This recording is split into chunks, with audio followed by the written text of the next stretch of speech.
오늘은 기도 시리즈 세 번째 시간으로 본문은 창세기 13장 1절에서 4절 보겠습니다. 창세기 13장 1절에서 4절 제가 봉독하겠습니다.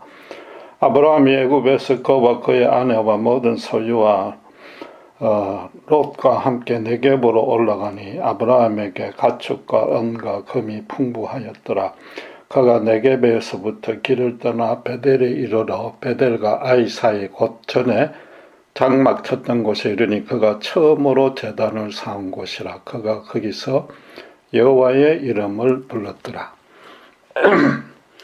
아브라함은 여호와께 적합한 거주지를 달라고 기도했으나 확실한 응답을 받지 못했습니다. 가나안 사람들의 해방이 적은 곳을 찾아서 점점 남방으로 내려가다가 기근을 만나서 애굽으로 잠시 피신했습니다.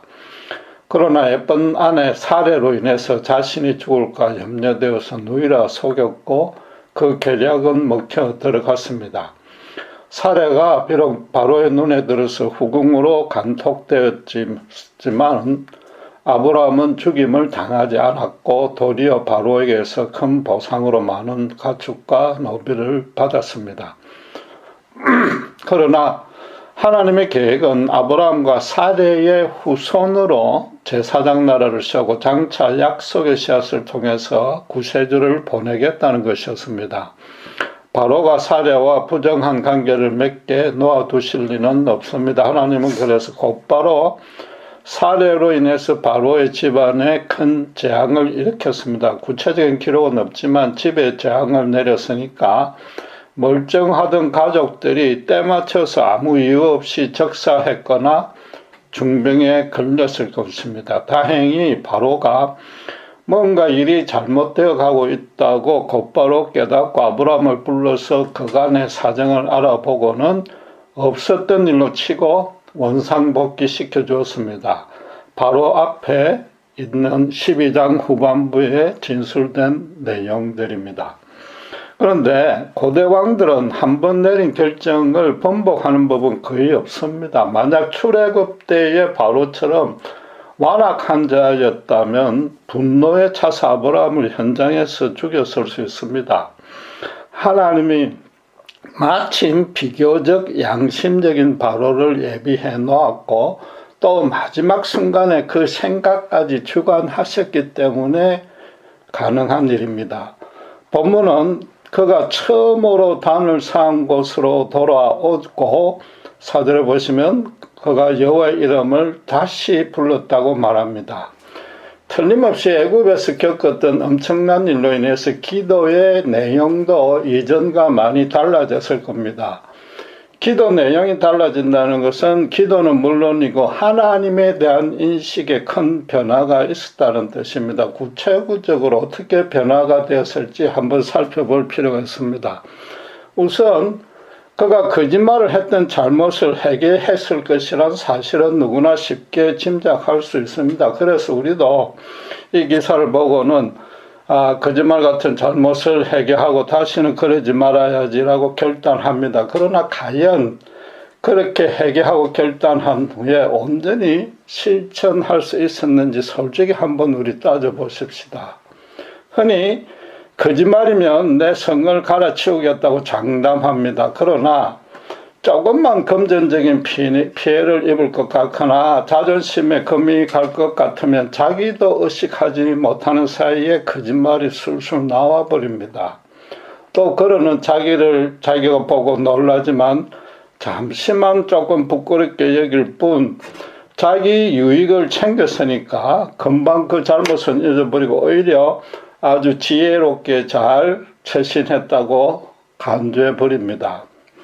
우리 중에 어느 누구도 함부로 스승을 3번 부인한 베드로나 지금 아내를 누이라 속인 아브라함을 두고 비겁하다고 정죄할 수는 없다는 겁니다. 계속 강조하지만 성경의 모든 믿음의 선진들도 우리와 성경이 똑같이 연약한 인간일 뿐입니다. 따라서 당시에 아브라함의 입장이 어떠했기 때문에 그럴 수밖에 없었는지부터 사실 추적해 봐야 되는 겁니다. 가장 먼저 따져봐야 할 사항은 창세기 12장 11절 13절에 보면은 애굽으로 넘어가기 전에 이미 그런 사태가 발생할 수 있다고 예상하고도 사례가 아브라함의 제의에 순순히 응했다는 겁니다. 결과적으로 아내를 부잣집에 후처로 들여보내고 그 대가로 남편이 큰 돈을 받아도 좋다고 서로 합의한 셈이라서 이건 상식적으로 도무지 이해가 되지 않는 일입니다. 그렇다고 하나님이 아무 문제없이 다시 회복시켜 주리라고 그때 이미 확신했기 때문에 그렇게 했다고 단순하게 해석해서는 안 됩니다. 성경에 그런 언급이 없을 뿐 아니라 전후 사정을 살펴보면 그럴 수도 없었습니다. 당신은 어디를 가나 우상을 엄란하게 섬겼기 때문에 성적으로 극도로 타락했고 폭력이 난무하기는 똑같았습니다.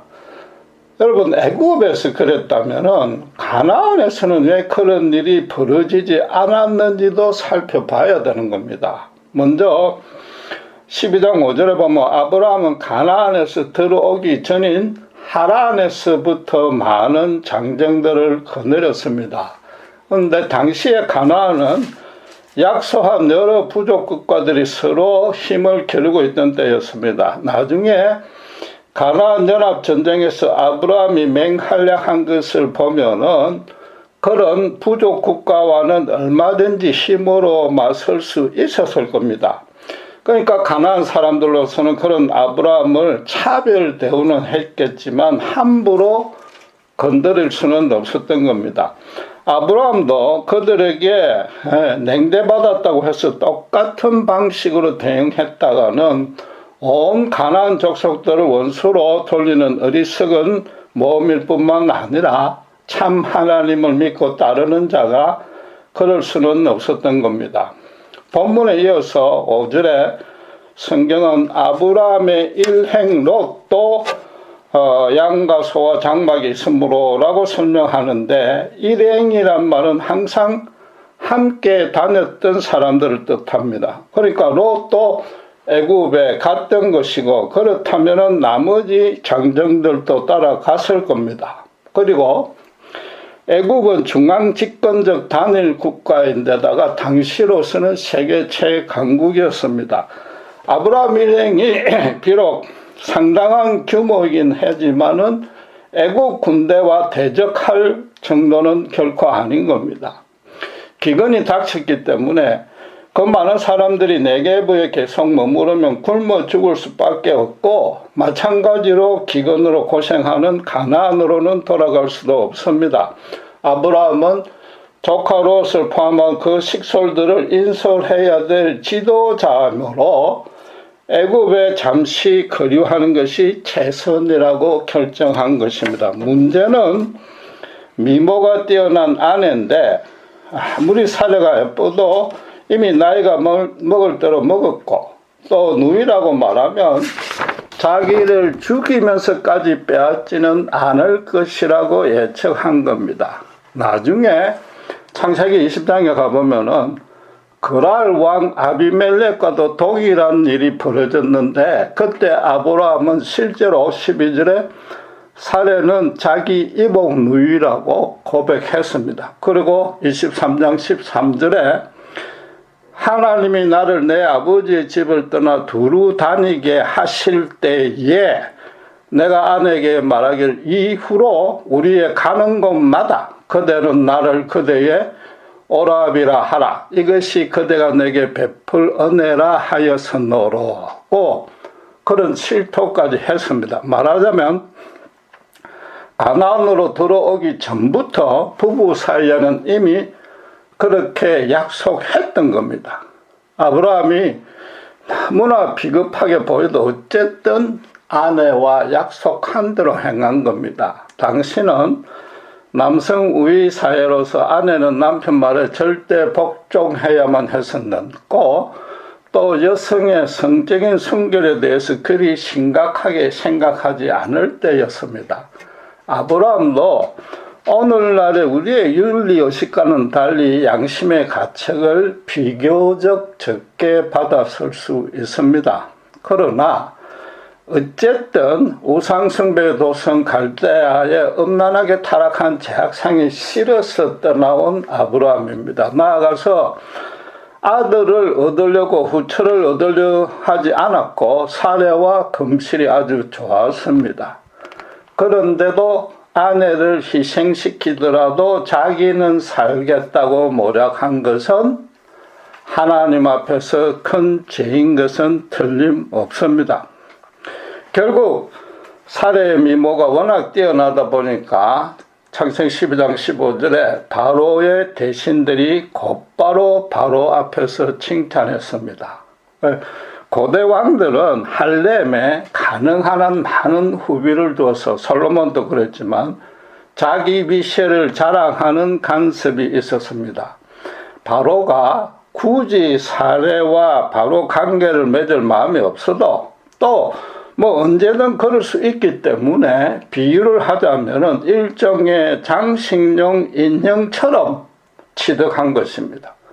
그래서 사례의 보호자인 아브라함에게 결혼 지참금조로 충분한 보상을 해준 겁니다.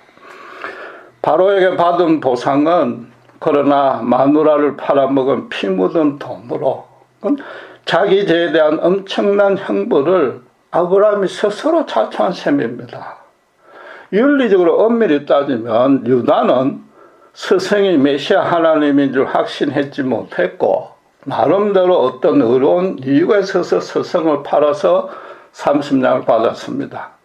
아브라함은 그것보다 더 훨씬 악한 죄인 겁니다.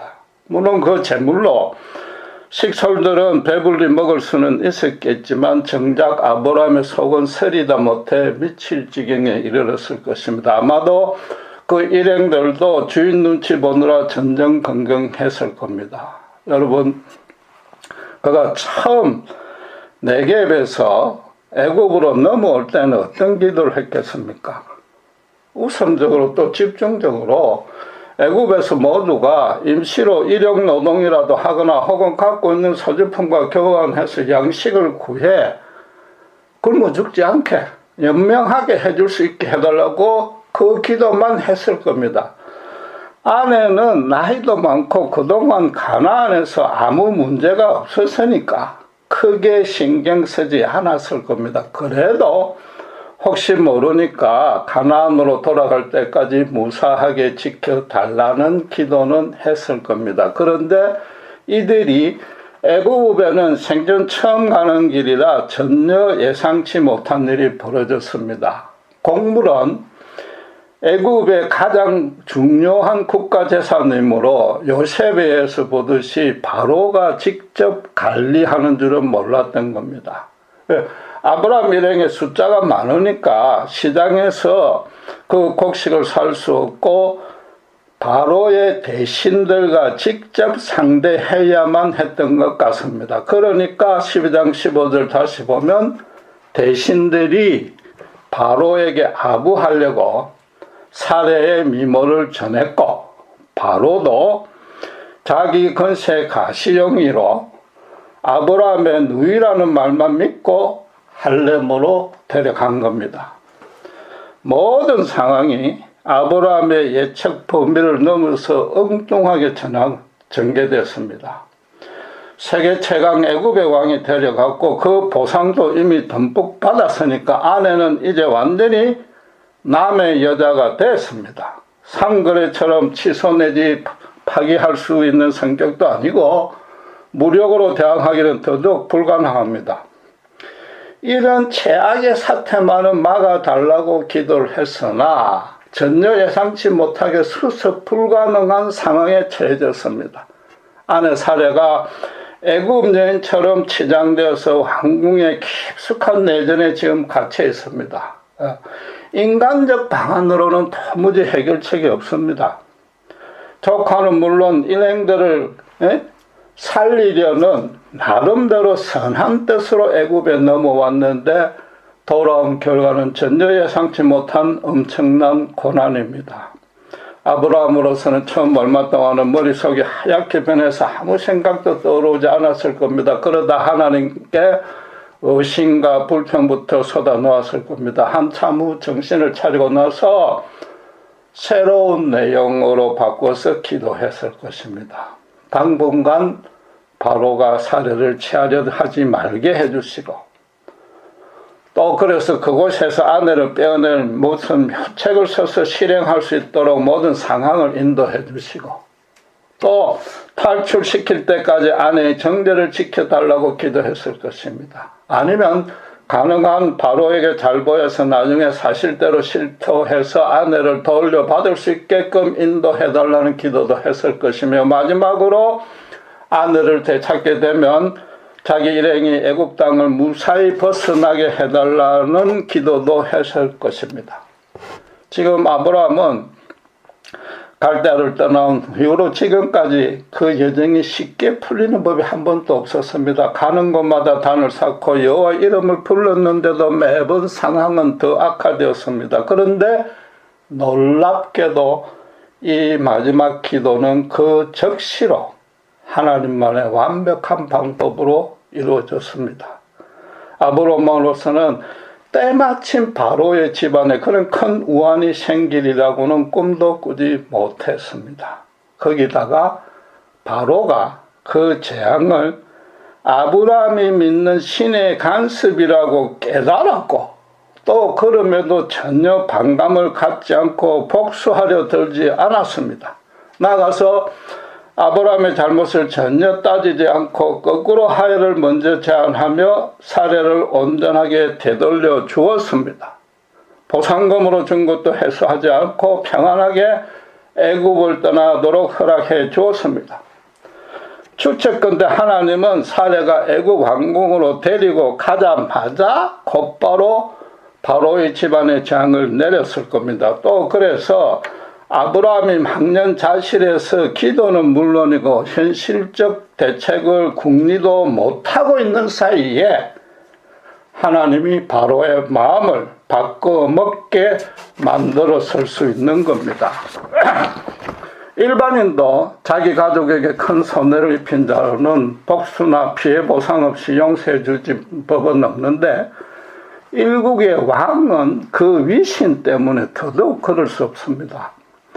바로가 다시 호출해서 문초했을 때 아브라함은 얼마나 두려웠겠습니까? 그런데 정반대로 아주 자비로운 조치를 듣고는 그가 느꼈을 기쁨은 더 엄청났을 겁니다. 할렐루야 찬양이 절로 튀어나오고 여호와에 대한 경외감이 온몸에 소름이 끼치도록 충만해졌을 겁니다. 바로는 알다시피 애굽에서 살아있는 신으로 숭배받으며 스스로도 그런 자부심을 갖고 모든 일을 행합니다. 고대는 신들의 능력 대결에 따라서 나라마다 국력이 정해진다고 믿었습니다. 세계 최강국 애굽에 살아있는 신은 당연히 최고로 강력한 신이라고 인정받았습니다. 출애굽 때 바로가 그 큰 재앙을 10번이나 겪으면서도 모세와 여호와에게 끈질기게 덤벼든 이유입니다. 그런 바로라는 위치에 있는 사람이 이런 조치를 내린 것은 애굽의 신이 아브라함의 신에게 완전히 항복을 선언한 꼴입니다. 물론 그가 원래 인성이 온유하고 영적으로도 비교적 깨어 있었던 사람이었을 수 있습니다. 그럼에도 성령님이 그의 심중에 아브라함의 신에 대한 큰 두려움과 경외감이 생기도록 역사했기 때문에 가능한 일입니다. 여호와는 우상숭배가 최고로 번창했던 세계 최강국의 심장부에서 당신만이 세상 만사를 거룩하게 다스리는 창조주로서의 영광을 당신께서 스스로 드러낸 겁니다. 아브라함은 아직 나라도 없고 단순히 한 가정의 가장이며 소수의 추종자들만 있을 뿐입니다. 아브라함 부부의 여호와 하나님에 대한 믿음도 아직 온전치 못했습니다. 신전이나 신상이나 경전은 물론이고 마땅한 예배 의식도 갖춰지지 않았습니다. 단순히 가는 곳마다 조각하지 않는 돌로 단을 쌓고 마음의 중심을 바치며 기도 경배했을 뿐입니다. 아무리 당시의 상황과 간섭이 허락했어도 아내를 누이라고 속이고 자기만 살려고 한 것은 여호와의 뜻을 위반한 죄입니다. 그런데 하나님은 그 죄도 전혀 묻지 않고 정반대로 모든 것을 합력해서 상상도 못할 선한 결과로 완전히 뒤집어 주셨습니다. 기도라는 차원에서 보면 하나님은 인간 사고의 범위를 훨씬 뛰어넘는 모습으로 응답해 주었습니다. 그전까지는 아브라함의 당신에 대한 의심과 불평에 대해서 지루할 정도로 침묵하다가 이번에는 단번에 기도하지 않은 것까지 응답해 준 겁니다. 솔로몬이 자신의 형통을 위해서 자기 소원이나 욕심은 구하지 않고 지혜만 구했기 때문에 구하지 않은 큰 재물까지 주신 응답과도 비교가 안 될 정도입니다. 바꿔 말하면 하나님은 오래전부터 아브라함을 위한 당신만의 절대적이고 완벽한 계획을 미리 마련해 놨다는 뜻입니다. 그러니까 그가 기도한 내용과는 별개로 그 계획에 따라서 보이지 않는 물밑에서 묵묵히 하나님이 작업하다가 당신의 때와 방식으로 겉으로 드러나게 하신 겁니다. 반면에 아브라함 쪽에서 보면 모든 행동과 말은 어리석기 짝이 없었고 기도조차 참으로 단순하고 미약했습니다. 그저 눈앞에 일어나는 사건, 특별히 어려운 일들만 해결해달라고 매달렸을 뿐입니다. 그렇다고 아브라함을 탓하려는 뜻은 전혀 없습니다. 아직은 자연인의 상태나 다름없이 믿음이 미숙한 그로서는 그럴 수밖에 없습니다. 인간은 시공간으로 제한되는 물질계 안에서 살아야만 되는 그런 육체를 입은 한갓 피조물일 뿐입니다. 모든 사고활동이 당장 눈에 보이고 손으로 만져지는 내부적 자극에 따라서 1차적으로 중점적으로 영향받을 수밖에 없습니다. 그러니까 오늘날 대다수의 신자도 급한 일이 생겨야 겨우 기도하는 이유인데 그렇게라도 기도해야 되고 또 그렇게 기도하는 것을 하나님은 기뻐하는 그런 선한 일입니다. 그런데 이런 너무나 엄청난 일을 겪고 나서 네겝으로 돌아온 아브라함이 분명히 깨달은 영적 진리가 하나 있었을 겁니다. 하나님은 자기가 기도한 대로 똑같이 응답하지는 않았지만은 큰 맥락에서 따지면 그렇게 역사하시면서도 가장 적합한 때에 더 좋은 방식으로 행해 주셨다는 사실을 알았을 겁니다. 나아가서 그 결과가 내게 자기에게 유익한 방향이기도 하지만은 그보다는 당신께서 약속하셨던 내용을 실현하는 방향으로만 모든 일을 이끌고 계신다는 진리까지 알게 됐을 겁니다. 하나님은 그의 생각과 기도는 물론이고 그 다음에 행할 행동도 미리 다 하셨습니다. 정확히 말해서 하나님 쪽에서 당신의 언약을 이루기 위해서 아브라함에게 일어나는 모든 과정을 오래전부터 장기적으로 종합적으로 통괄해서 주관하고 인도하셨던 겁니다. 우선에 가나안으로 돌아온 아브라함은 외적으로도 이전과는 많이 달라졌습니다. 애굽의 바로와 직접 만나서 상대했고 지금 애굽 사람들을 노비로 하사받아가 데리고 왔습니다. 약속한 가나안 부족들로서는 이젠 정말로 무시 못할 정도가 된 겁니다.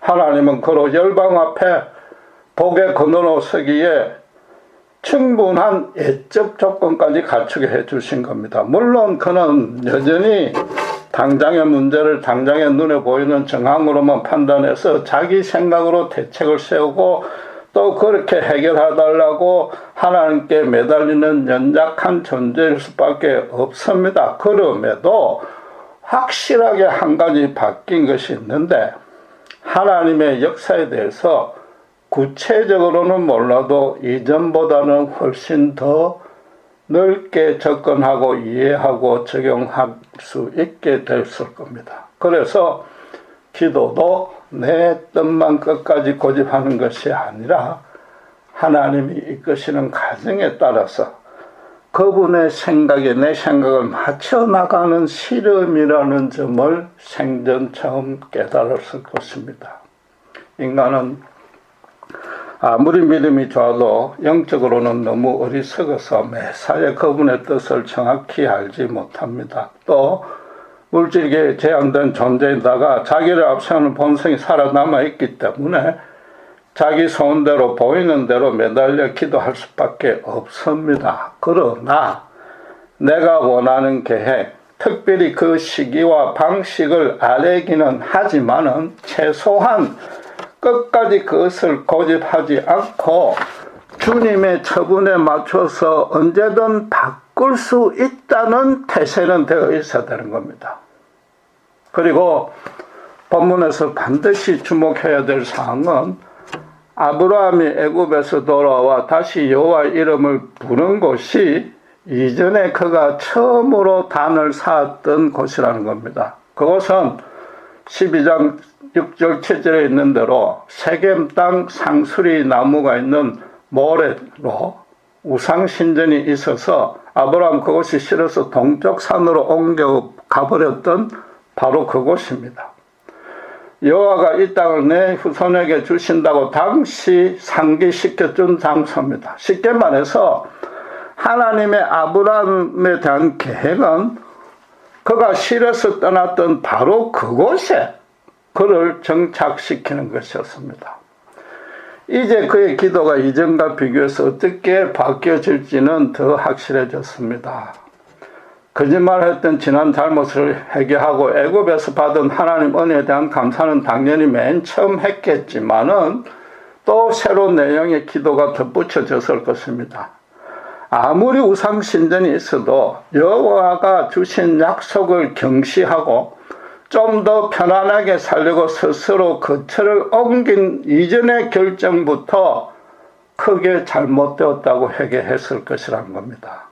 애굽에서는 하나님 혼자서 모든 일을 아무도 알지 못하는 사이에 주관하셔서 바로로 하여금 당신 앞에 무릎 꿇게 했는데 그 모습을 아브라함이 목격했습니다. 그리고 바로가 아브라함을 축복해 주자 여호와도 바로에게 더 이상 제약을 내리지 않았습니다. 하나님이 자기를 하란에서 불러낼 때에 주신 너를 축복하는 자 내가 축복해 주겠다는 그 약속을 하나님께서 직접 거기서 실행하셨던 겁니다. 그러니까 그를 믿음의 조상으로 세우기 위해서 하나님의 자녀가 갖는 권능이 얼마나 대단한지 하나님 당신께서 직접 시청과 교육을 시켜주신 겁니다. 아브라함은 그래서 자기도 열방 앞에 여호와 이름을 증거하는 자로만 서 있다면은 아무리 열악하고 위급한 상황에서도 그분이 보호해 준다는 사실을 철저히 깨달았을 것입니다. 그래서 앞으로는 세상 권력자들 앞에서도 결코 비굴하게 굴지 않고 어렵고 선한 모습으로 당당하게 서야겠다고 결심했을 것입니다. 나아가서 내 소원이나 문제의 해결을 위해서도 기도하지만 그것으로 그치지 않고 당신께서 당신의 언약을 이루시도록 가장 먼저 기도한 후에 그로 인해서 자기가 복을 받게 해달라고 간구해야 되겠다고 마음 먹었을 겁니다. 자신에게 일어나는 모든 일들도 그분의 약속에 비추어서 해석하고 분별하고 적용하기로 했을 것입니다. 이제 솔직히 우리가 기도하는 모습을 살펴보면 어떠합니까? 유감스럽게도 대체로 너무 표피적이고 단편적이고 일방적입니다. 자기가 당면한 문제만 해결하려 듭니다. 아무리 그럴 수밖에 없는 연약한 존재일지라도 오직 기도한 대로 응답되느냐 안 되느냐 그 응답 여부에만 관심을 둡니다. 주로 급한 일을 기도하니까 응답 시기와 방식도 자기가 바라는 대로만 되어야 됩니다. 가뜩이나 성격이 급한 한국 신자들에게 그런 경향이 더 심합니다. 요컨대 하나님의 전능하신 능력에만 관심을 쏟는 겁니다. 무엇이든 할 수 있으시고 신자에게 복 주시길 원하시고 신자가 고난으로 힘들어하는 것을 원하지 않는 하나님이지 않느냐. 그런데 왜 지금 이 문제 하나 해결해 주지 않으며 당신의 자녀가 죽을 지경인데도 왜 예면하고 침묵하십니까? 거기다가 왜 또 다른 고난까지 덧붙이는지 도무지 이해가 안 된다는 의심과 불평만 앞섭니다. 자기 원하는 일에 하나님의 능력만 빌려서 최단 시일에 가장 효과적으로 손쉽게 해결하는 것이 마치 기도의 전부인 줄 압니다. 그러니까 최대한의 능력을 얻으려고 최대한의 정성을 바치는 겁니다. 오해는 하지 마시고 금식이나 작정 기도는 물론이고 천일 새벽치든 사키를 그런 목적을 하는 겁니다. 어서 빨리 이 문제를 해결해내라는 겁니다. 그러나 하나님의 능력에는 사실상 우리가 관심을 둘 필요가 전혀 없습니다. 기도를 한다는 것부터 그분이 전능하신 분인 줄 아니까 기도하는 겁니다. 만약 그분에게 혹시라도 능력이 모자란다고 여겨지면 그 기도는 아무 소용없으니까 곧바로 현실 전문가를 찾아가는 것이 고난 해결에 훨씬 빠르고 쉬운 방법입니다. 아브라함의 경우에서 보듯이 인간은 부분적이고 미시적이고 제한적으로 개별 사건 중심으로만 기도하는데 그 반면에 하나님의 응답은 종합적이고 거시적이고 포괄적이면서 그 신자의 인생 전반에 적용되게끔 응답하시는 겁니다. 갈대아 우르나 하란이나 가나안이나 세겜이나 모레나 남방 네게브 사막이나 애굽 바로의 왕궁 할렘까지 모든 공간에 주님이 안 계셨던 곳이 없었습니다. 갈대아 우르에서 불러낼 때부터 마지막으로 바로가 모든 것을 바로 잡아주고 나아가 지금 다시 모래 땅으로 돌아와 여호와께 단을 쌓을 때까지 모든 시간의 주인공도 그분이었습니다. 아브라함에게 하나님이 가장 절실할 때에 부재하고 침묵한 것 같아도 지난 모든 일들을 하나님은 당신께서 완벽하게 주관해 오셨습니다. 그러니까 너무나 쉽고도 자연스럽게도 모든 것을 완벽하게 단번에 결말 지을 수 있는 겁니다.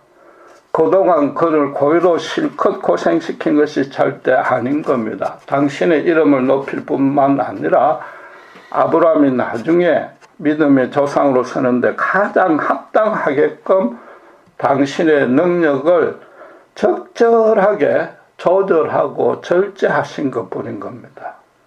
따라서 신자도 그분은 무슨 일이든 못할 것이 없다는 전능하심보다는 시 공간을 초월해서 모든 것을 꿰뚫어 보실 뿐만 아니라 사전에 완벽하게 계획해 놓으신 그분의 전지하심에 초점을 맞춰서 기도해야 되는 겁니다. 지금 되어져 가는 상황에서 부분적으로 계시되었을 것이고 부분적으로 알 수 있겠지만은 그래도 그분의 뜻이 무엇인지 항상 묵상하고 진지하게 따져봐야 되는 겁니다. 그리고 그분의 인도하심에 따라서 부분적으로나마 조금씩 그분을 알아나가야 됩니다. 아무리 믿음이 좋아도 그분의 뜻을 미리 꿰뚫어 알 수는 없습니다. 그 여러 번의 시행착오를 겪으면서 성경의 진리에 비추어서 그분과 영적 실험을 평생토록 해 나가야 되는 겁니다. 결국 기도에서 세 번째 핵심을 정리하면서 마무리하겠습니다. 가장 먼저 기도 응답이 지체되고 오히려 새로운 고난이 더 생길 때는 하나님께 의심 불평하기 전에 내가 했던 기도가 혹시 잘못되었지 않는지 그것부터 점검해야 되는 겁니다. 그리고 되어져 가는 상황을 내가 기도했던 내용과 면밀하게 비교 분별하여서 잘못되었다면 기도 내용을 그에 맞춰서 조정해 나가야 됩니다.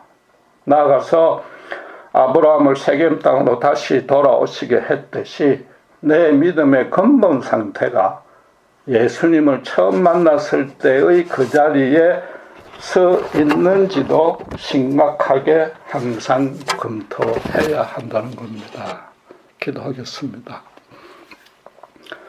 아브라함이 애굽에서 너무나 큰 기적 같은 고난에서 벗어난 체험을 통해서 분명히 그의 기도가 바뀌었을 것입니다. 우리는 너무나 연약해서 눈앞에 보이는 당장의 개별 사건을 갖고 기도하고 그에 따라 믿음이 오르락내리락 하지만 하나님은 우리 인생 전반을 붙들고 당신께서 이미 마련해 놓은 영광스러운 계획대로 이끄시고 계시는 줄 믿습니다. 여전히 연약한 믿음이 있을지라도 내 기도가 반드시 하나님 뜻에 합당하게 선한 결과로 응답될 것을 믿고 그 시기와 방식과 결과까지 온전히 주님께 맡기고 언제든 순종할 수 있는 자세로 기도하게 하셔서 아브라함과 같이 우리 모두가 믿음의 조상이요 복의 근원이 될 수 있도록 축복해 주시옵소서.